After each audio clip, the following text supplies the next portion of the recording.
अगर चीन की घटना और चीन के साथ रिश्तों का जिक्र आता है तो गलवान की घटना का जिक्र आता है। और मुझे याद है अच्छी तरीके से 10 सितंबर 2020 को मॉस्को में आपकी मुलाकात चीन के विदेश मंत्री से हुई थी। भारत बहुत गुस्से में था। डॉक्टर जयशंकर ने भारत के गुस्से को किन शब्दों में व्यक्त किया? मेरी पहली बात उनके साथ फ़ोन पे हुई उस मीटिंग के पहले, और ये तुरंत गलवान घाटी के घटना के बाद ही हुई। और मुझे पक्का याद नहीं हो सकता कि एक बार और हमारी बात हुई हो और फिर हम लोग मिले थे वहाँ मॉस्को में। उस समय मैंने अपनी ओर से उनको समझाने की कोशिश की कि देखिए 45 साल के लिए हम दोनों देशों ने सीमा में स्थिरता बना रखी है, शांति बना रखी है, और अगर आज तनाव और उस समय तनाव से भी ज़्यादा ऐसी चुनौती पे इस नौबत पे हम आ गए हैं, इसका कारण है कि आप लोग जो हैं सीमा पे जो हमारी एक तो 5 एग्रीमेंट थे इस पे, उस एग्रीमेंट के उल्लंघन करते हुए आप जो हैं बड़ी संख्या में अपनी फ़ौज जो है आप लाइन ऑफ कंट्रोल पे लाए हैं, और ये हमें मंजूर नहीं है और ये सीमा के विरोध में। तो ये बेहतर होगा कि हम लोग जो हैं आप भी अपने कैंप में वापस जाइए, हम भी, क्योंकि हम भी अपने तब तक हमारी डिप्लॉयमेंट हो चुकी थी, बड़ी संख्या में डिप्लॉयमेंट हो चुकी थी। तो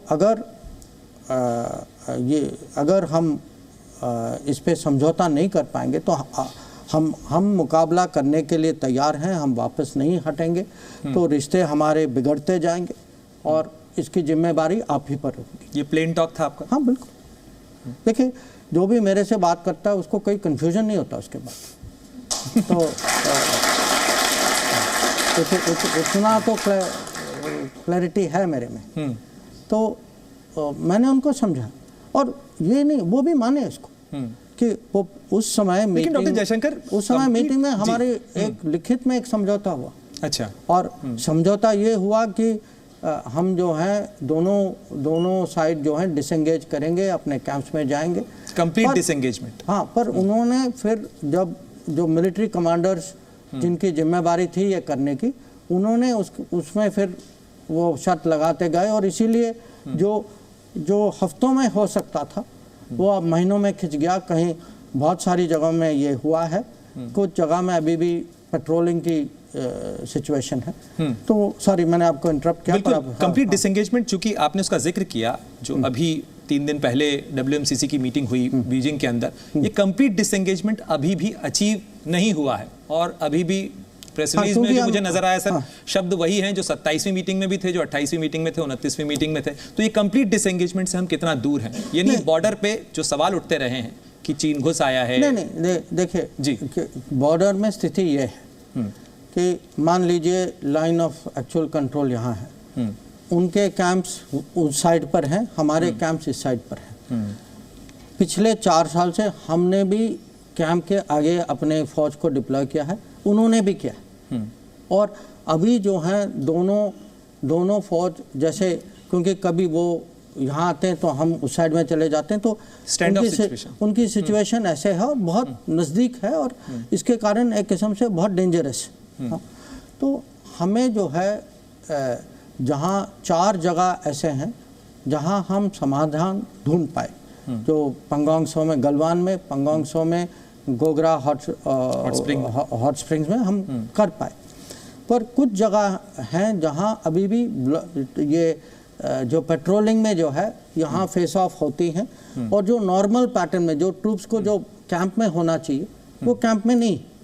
तो जब तक वो नहीं होगा तब तक ये कंप्लीट डिसएंगेजमेंट माना नहीं जाएगा। डॉक्टर जयशंकर, आप काफ़ी समय चीन में राजदूत रहे, लंबे समय तक, और आपने इस चीज़ को देखा। मुझे अच्छे से याद है कि जब देप्सांग में पहली बार इस तरीके का एक लंबा स्टैंड ऑफ हुआ था पुराने इतिहास के 2013 में, अप्रैल 2013 में, आप उस समय वहाँ पर राजदूत थे, और उस समय शी जिनपिंग की गवर्नमेंट आई ही थी। उसके बाद तो कई इंसिडेंट्स हो गए।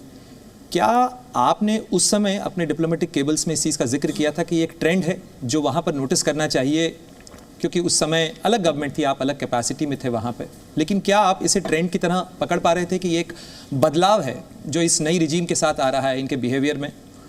देखिए ये बदलाव जो है ये इसके कुछ उदाहरण पहले भी थे, क्योंकि क्या हुआ कि इसका मूल कारण क्या है कि उनकी जो बॉर्डर में इंफ्रास्ट्रक्चर जो है उन्होंने अपने साइड से इंफ्रास्ट्रक्चर बना ली, हम लोगों ने नहीं किया। तो आप देखिए सीमा में, आप मान लीजिए अभी आपके साइड पे रोड है, मेरे साइड में नहीं है, आपके साइड में रहने की जगह है, मेरे साइड में नहीं है, आपके यहाँ सप्लाई रखने की जगह है, बंदूक स्टोर करने की जगह है, मेरे यहाँ नहीं है। तो जब ऐसे माने सीमा के दोनों साइड में इतना माने अंतर आए तो इसका कहीं ना कहीं परिणाम तो होगा। तो इसका कारण ये है कि हमें जो है इंफ्रास्ट्रक्चर जो है पहले से बनाना चाहिए था। क्योंकि हमने इंफ्रास्ट्रक्चर को एक किस्म से उस पर नज़र ही नहीं दिया, और बल्कि हमारे यहाँ तो कहा जाता था कि आप इंफ्रास्ट्रक्चर नहीं बनाइए, चीनी अंदर नहीं आएंगे। तो ये भी एक परिवर्तन, जो हम चेंज की जो बात करते हैं, एक परिवर्तन है। जब से मोदी जी आए, उन्होंने ये जो देश के अंदर जो अभी हम इंफ्रास्ट्रक्चर का परिवर्तन जो देख रहे हैं कि हर जगह जहाँ रोड बन रहे हैं, ब्रिजेस बन रहे हैं, टनल खुल रहे हैं, ये जो है ये बॉर्डर में भी हो रहा, बॉर्डर एरिया में भी हो रहा है। हाल ही में मोदी जी खुद अरुणाचल प्रदेश में एक टनल, सेला में एक टनल खोलने गए। अब आप लोगों हैरान होगी कि 1962 में 62 में इसी जगह में युद्ध हुआ था। तो आप सोचिए कि 1962 से 2024 हमें लगा ये टनल बनाने में। एक बार लॉजिस्टिक्स में फर्क आ गया तो एडवांटेज तो उनके साइड में चले गया। तो फिर भी लेकिन आरोप तो यही लगते हैं कि फिर उनकी आदत हो गई ना कि जब लॉजिस्टिक्स उनके फेवर में तो वो कोशिश करते हैं कि दबाव डालें, तो बड़ी संख्या में आते थे, गाड़ी में आते थे, और हमारे जवान जो हैं उनको इसका मुकाबला करना पड़ता था। तो अभी जो है हम Zee News.